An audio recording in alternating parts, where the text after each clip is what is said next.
আসসালামু আলাইকুম। আজকে মূলত আমি খামারে এসেছি, গরুর খামারে গোবর পরিষ্কার করবো। তো সকালবেলা গোবর পরিষ্কার করতে পারিনি, এখন গোবর পরিষ্কার করবো। গরু খামারে মূলত সবচেয়ে কষ্টের বিষয়টি হলো এই গোবরটা। তো এখন গোবর পরিষ্কার করা লাগবে। তো আজকে আপনারা অনেকেই দেখতে পারতেছেন যে আমি লুঙ্গি পরে আছি। ভাই, আমি মাটির মানুষ, আমি লুঙ্গি পরতেই পারি, স্বাভাবিক, এটা কোনো ফ্যাক্ট না। তো আপনাদেরকে একটা কথা বলি। তো আপনারা আমার এই ভিডিওটা অনেক অনেকে হাসি ছলেও নিতে পারেন, কিংবা অনেকে শিক্ষণীয় বিষয়ে নিতে পারেন। আমার ভিডিও করার মূল উদ্দেশ্য আপনাদেরকে আমি কিছু শেখাবো।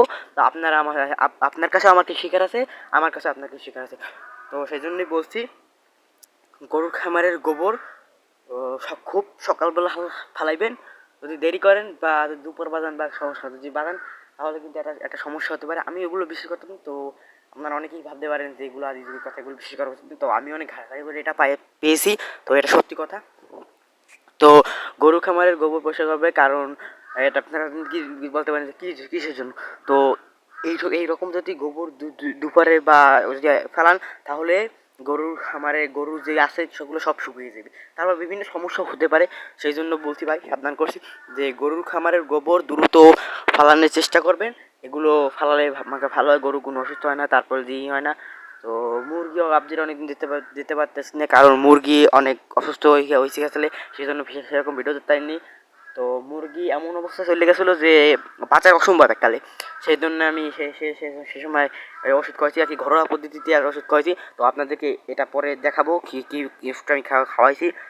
তো এই ওষুধটা খাওয়ানোর পর মুরগি ভালো হয়েছে। তো এখনও সমস্যা আছে কিছু না কিছু, আল্লাহর রহমতে ঠিক হয়ে দিবে।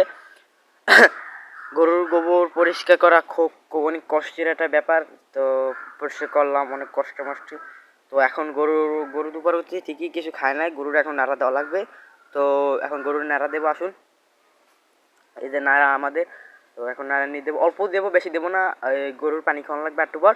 তো আব্বু আসতেছে, আব্বু এখন গরুর পানি খাওয়াই আইসা। তো এখন ওই আমাকে সামনে বাগানে আমাদের বাড়ির অনুষ্ঠান একটা, আপনাদেরকে তো বলছিলাম গরু সেই জন্য কিনেছি। তো এটা পালার জন্য মূলত না, পালার জন্য গরু কেনার পরে। তো এই প্যান্ডেলের কাজ শুরু করতে আছে। ওই যে গরু বাঁধা আছে। তো চলুন গরুর এখন এই খাবারটা দিই। গরুগুলো আগের থেকে অনেক শুকিয়ে গেছে, কারণ গরুগুলো ঘাস খায় না, লতা পাতা এগুলো খায়।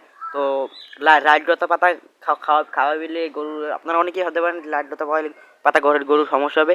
তো আসলে এটা কোনো সমস্যা হবে না, গরুর লাইট লতা পাতা কৃমি মুক্ত হবে। তারপর যে আরও অনেক আছে। তো এর অনেক জিনিস দিয়েই অনেক ওষুধ বানানো হয়, তো আমরা সেটা জানি না। তো এই যে গরু এখন নাড়া দিচ্ছি, নাড়া খাইবে ঠান্ডা মাথায়। তো আজকে আমি এখানেই বিদায় নিচ্ছি। আসসালামু আলাইকুম। আমার খামারে যেন আল্লাহ